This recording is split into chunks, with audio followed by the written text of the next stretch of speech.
Hey guys, Fox here.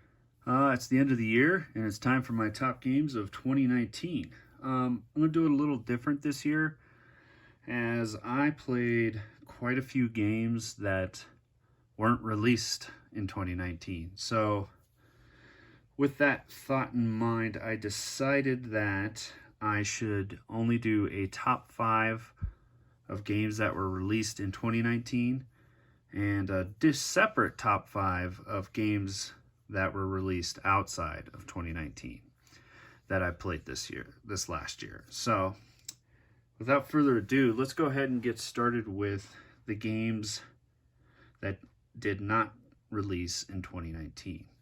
And number 5 on that list is something I played, I think, first thing this year was Phantasy Star on the Sega Master System. This was an absolute blast. Now, mind you, I'm holding the Master System version, but I actually played it on the Switch because they released a copy on the Switch, so it's just like this one.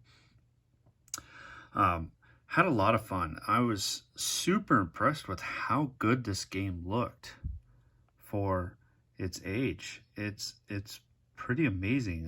Released, I believe, in '88, and the dungeons here with all the scrolling as you walk through the dungeons is definitely impressive for its time. The story was pretty fun. It wasn't bad at all. I enjoyed it for the most part. There were parts that were a little difficult. Had to do a little grinding, especially to get like money and stuff like that. But it was surprisingly good and fairly lengthy for its time too. I think I put in a good, I want to say 16 hours into this before I got to the ending. So great game, Phantasy Star. Number 4 is a game from the Super Nintendo, Final Fantasy II, or properly known as Final Fantasy IV. I decided I wanted to play an RPG that I had not played before when I got my my analog Super NT. And I was like, what am I going to play? What am I going to play? And then I was like, Final Fantasy IV. You know what? I'll play the original. I know there's plenty of other ways to play this game. PSP, was it DS, PlayStation. There's plenty of ways to play it. But I was like, I'm going to play the original on the Super Nintendo. So that's what I did. I really enjoyed it. It was a really cool story. For something that didn't have a lot of dialogue, it was a really good in-depth story. The music was very recognizable. I enjoyed it. I recognized quite a few of the songs from playing Theater Rhythm. So it was a ton of fun. Wasn't terribly long game either. It was about a good 20 hours for this one. But number 4 is going to be Final Fantasy IV. How appropriate, huh? The next one is actually the next 2 are digital only games that I have. So number 3, I have not beat yet, but I've played quite a bit and I'm still working on it. And I'm comfortable with putting it in this placement. And that is Ori and the Blind Forest here. I have it on the Switch because that's where I've been playing it. Man, is this game beautiful. And it really makes me want to play it on the Xbox One X because I think it's just going to look gorgeous on there. So I may stop where I'm at here and re-pick up the game on the Xbox just so I can just get in depth on something that can display in 4K. You know what I'm saying? Because I think this game is just gorgeous. The music's great. The story is so sad. but it makes you want to keep going. It makes you want to keep playing the game to get to a point where it keeps getting better. You're trying to restore this world. It's so awesome. The reason why I kind of put it down is it attributes to me sucking at a lot of video games. I find this game rather difficult at times, but I love the Metroidvania aspect of it, and I keep sticking to it. There'll be moments where I just die over and over and over and over and over again until I, figure out a way to get through it. So but I really like this game. So let me close that one because the other one is also on the Switch. And load that one up. At number 2, I'll let this game load up here. You'll probably recognize it though. Hey, there I am. You get to see me in my reflection a little bit, but not quite. Into the Breach. Wow, I thought this game was amazing. It seems simple the way it is. It's a grid map, but you play with these mechs and you gotta destroy these bugs that are invading, and you also have to try to protect these buildings and cities. And you sometimes got to play these maps out. In order to protect some of the buildings, you have to like sacrifice units and stuff like that. You know, you get to level up your different mechs and stuff like that, and it's pretty awesome. I had a ton of fun with this. Total surprise. Played it because it was just a recommendation from a friend. So very excited. Number 2, Into the Breach. And number 1 of games that didn't come out this year. Know a lot of people who love this game, and now I'm one, and that's The Wolf Among Us. Wow, what a cool story. Really fun. I'm sad I missed out on this when it first came out. Definitely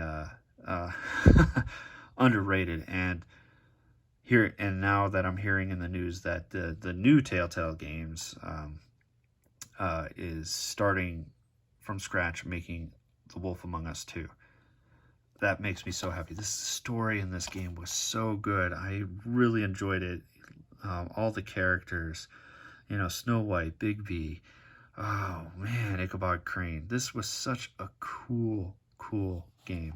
I really can't say too much about it because most of you have played a Telltale Games, and it plays in that vein. But you play this for the story, the voice acting, and the characters. It is so good. I highly recommend it. So that's my number 1, The Wolf Among Us. Now, let's move on to the titles that came out this year. I didn't play a whole bunch of stuff, but I did play enough to get I couldn't get a top 10. I didn't play enough games, but I do have a top 5. So number 5 is going to be Kingdom Hearts 3. Kind of love-hate relationship with Kingdom Hearts. Love the combat. I love visiting all the Disney worlds. It's so much fun there. The story is quite convoluted. It's complicated. It's kind of all over the place. Some people really dig it, and that's cool. I get it. I understand that why you might love it. But the story is a little not my fave, but I still had fun with it for the combat and the characters and the worlds and stuff like that. My favorite here was visiting Toy Story World, which was my favorite. Pirates of the Caribbean has been done a couple times. The Big Hero 6 World was kind of fun. I enjoyed the Tangled one. It was a good time. Frozen was probably my least favorite, to be honest with you. But this was a hell of a game. So that's my number 5, Kingdom Hearts 3. Number 4, so a game that I didn't actually, this was a Kickstarter game. I didn't actually back it or anything, so I waited till it came out, and then I picked it up, and that's Bloodstained, Ritual of the Night. A true Castlevania Symphony of the Night successor, if you will. It's a spiritual successor, let's be honest here. I like this game a lot. The environments, the map, the world were very cool. The story was, it was fine. But the way you can level up your characters, or your character, and, make her your own was pretty awesome. You could change, like, her look, her style. Let's look at her here. Change her hair, her outfits. Some armor would change her outfits. You could definitely play the way you want to by picking the type of weapons that you're going to use, because they all work differently. Whether you want to do a sword, maybe you want to do a long sword, maybe you want to do a knife, Maybe you want to do axes or pikes or spears, all different combat styles. So this catered to a lot of different people in the way they wanted to play the game. So this was a lot of fun.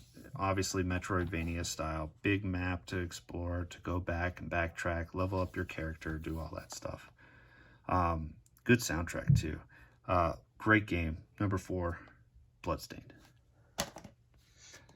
All right, number 3, game I was really excited for, and really had a lot of fun with. And as soon as I got it, I played it. And that's The Legend of Zelda: Link's Awakening. Yes, this is a remake of a Game Boy title that came back out in the early 90s.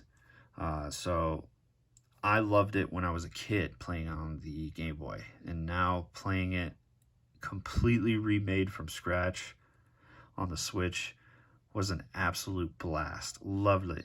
It was so charming for a Zelda game. I had so much fun going through it, and it's pretty much identical to the Game Boy game, but there are a few changes. But man, I can't give this game enough praises. And this little build a dungeon thing, not great, but it was a cool add-on. It was cool to play with that, and gain some extra heart containers and various other things through doing different build a dungeons. But yes, this is a wonderful Zelda game, and I would consider to be a great entry point for people who want to try a Zelda game that have never played one. So that's number 3, Zelda: Link's Awakening. Number 2, great game, like most of these, but I bet this is going to be on quite a few people's lists, and that is Fire Emblem 3 Houses. Yeah, sorry, I don't have the regular game case, because I bought the special edition, which came with this beautiful steelbook. This was a fun, good Fire Emblem. I think I'd consider it probably my second favorite. Maybe third.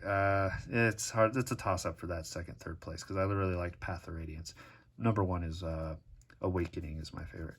But anyway, this one was really fun. Having that kind of schoolhouse setting. I enjoy those type of games.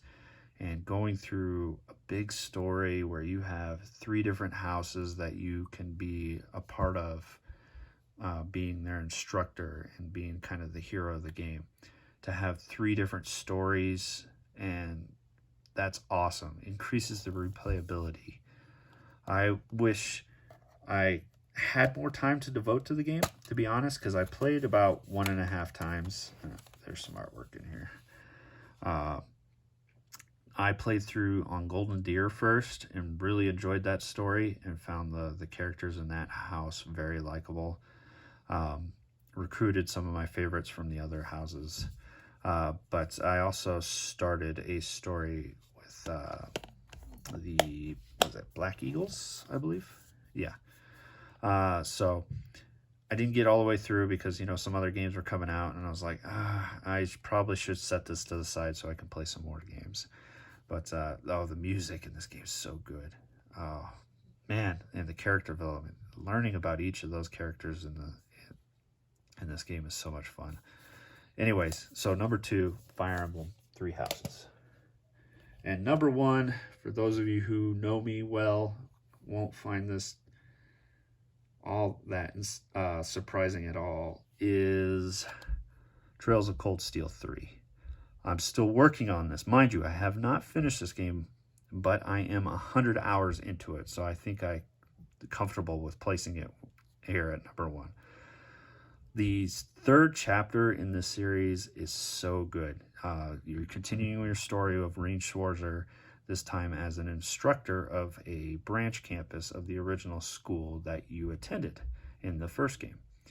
So this, learning about all these new characters, including Kurt here, Yuna, and Altina, which you meet her in the second game, but I won't give too much story away there, is so good. I I praise this game for its storytelling, its politics that it has within the game. The character development is nearly unmatched. I mean, I would say it's up there with what Atlas does in their Persona games. But Falcom always puts together a good story. And of course, with Falcom, you get an amazing soundtrack.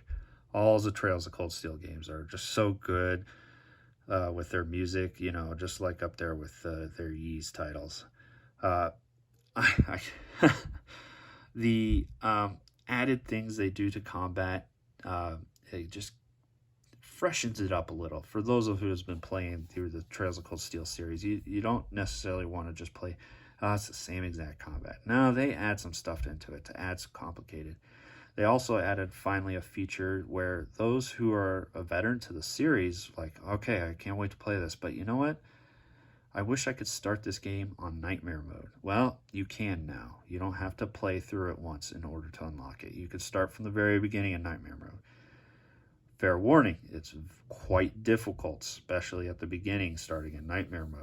That's because that's what I did. That explains why I'm probably 100 hours in, and I'm about only 3/4 of the way through the game, from what I understand. So normally, if you're just going to play on normal mode or very easy or even hard, you'll probably be where I'm at 70 hours, because I put plenty of time into grinding and making sure my characters can actually beat a boss, because I'll go into one and get my ass whooped and be like, okay, I gotta go level some stuff up and reapproach of how I'm going to organize my character's equipment and their quartz. But anyways, guys, the story's so good. I don't want to say too much, but very excited to finish this one, and very what's the word I'm trying to say? I'm confident in placing this as my number one for 2019. All right, guys. Thanks for watching. I hope you all had a great 2019, and let's have an even better 2020. All right. See you next year, guys.